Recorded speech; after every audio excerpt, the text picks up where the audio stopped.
ہفتے کے روز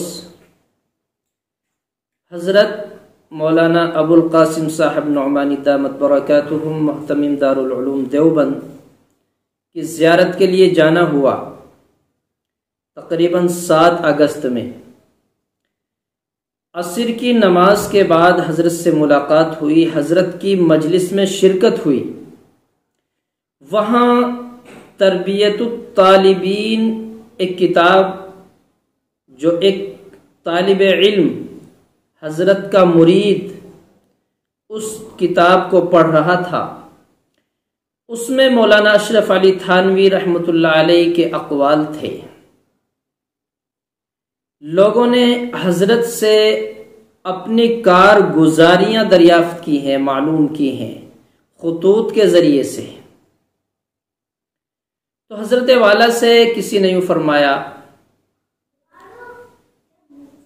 حضرت والا یوں فرماتے ہیں کہ اگر کوئی بندہ مجھ سے ملاقات کے لیے آتا ہے، میرے پاس آتا ہے، تو وہ خود نہیں آتا، اس کو بھیجا جاتا ہے، اس کو بھیجا گیا ہے،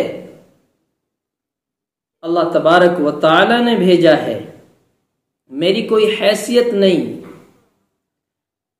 لیکن اللہ تبارک و تعالی نے اس کے دل میں بات ڈالی ہے، وہ میرے پاس آیا، ملاقات کے لیے آیا۔